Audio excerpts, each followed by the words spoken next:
Iya, di Ustadz Syam nih mau izin nih ya, ada pertanyaan nih, apakah benar tempat yang terlarang berikutnya untuk umat Islam sholat ya selanjutnya nih kita adalah kandang unta. Nah ada pertanyaan nih, dalam kandang unta kenapa sih kok dilarang kandang unta ini? Tapi Nabi memperbolehkan atau Rasulullah ini memperbolehkan kalau kita sholat di kandang kambing.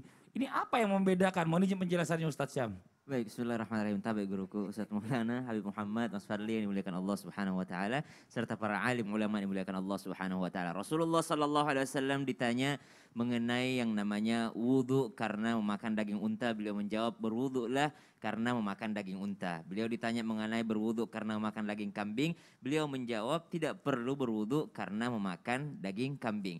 Beliau ditanya tentang sholat di tempat yang namanya unta, beliau menjawab jangan sholat di tempat unta karena unta biasa memberikan was-was seperti syaitan.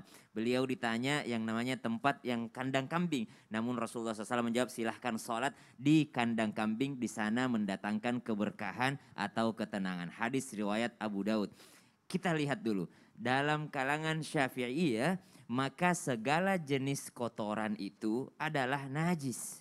Kotoran hewan itu baik hewan yang halal dagingnya untuk dikonsumsi ataupun yang hewan yang haram dagingnya untuk dikonsumsi. Sepakat ulama dan juga jumhur ulama mengatakan bahwa yang jelas kotorannya itu adalah najis. Tapi kok bagaimana mungkin Rasulullah Sallallahu Alaihi Wasallam mempersilahkan para sahabat atau membolehkan para sahabat untuk sholat di kandang kambing? Kenapa membedakan kandang unta dan kandang kambing? Kita harus tahu situasinya pada saat itu. Bisa saja pada saat itu lebih bersih kandang kambing dibandingkan kandang unta. Bisa saja pada saat itu kandangnya memang tidak ada kotorannya kambing di situ. Jadi jangan langsung serta-merta, oh kalau begitu kita cari sholat, kita cobain yuk sunnah Nabi yuk. Kita cobain salah satu sunnah Nabi apa? Kita sholat di kandang kambing. Tidak, tapi mungkin pada saat itu memang tidak ada tempat yang lain. Sedangkan lebih bersih kandang kambing dibandingkan kandang unta. Kembali lagi, esensi daripada sholat itu adalah mencari kekhusyuan. Sedangkan mungkin pada saat itu Rasulullah SAW bersama para sahabat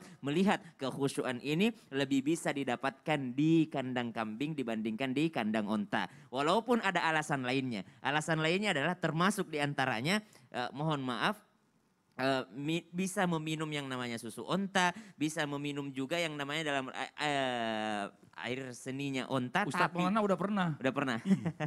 Tapi bukan berarti jadi minuman sehari-hari ya. Bukan berarti jadi minuman sehari-hari. Pada saat diminumnya pun Rasulullah SAW itu menjadikannya sebagai obat gitu. Bukan minuman pada saat haus. Mungkin ada teman-teman, oh ini minuman yang disunnahkan. Ayo kita ambil tumbler, kita bawa namanya kemana-mana. Tidak seperti itu. Menjadikannya hanya sebagai obat saja. Menjadikannya hanya sebagai obat, bukan minuman sehari-hari. Ada sirah juga Rasulullah SAW, yakni beliau sholat di atas onta. Bahkan menjadikan onta ini sebagai sutrahnya. Nah Rasulullah SAW kalau sholat sunnah itu Rasulullah SAW mencontohkan boleh sholat di atas kendaraan. Walaupun kendaraannya mungkin tidak menghadap kiblat. Jadi Rasulullah SAW itu pernah sholat sunnah di atas ontanya. Ya kalau ditanyakan kalau bagaimana dengan kambing ya tidak mungkin juga Rasulullah naik di atas kambing. Tapi di atas onta, yakni kendaraan. Diibaratkan sebagai kendaraan.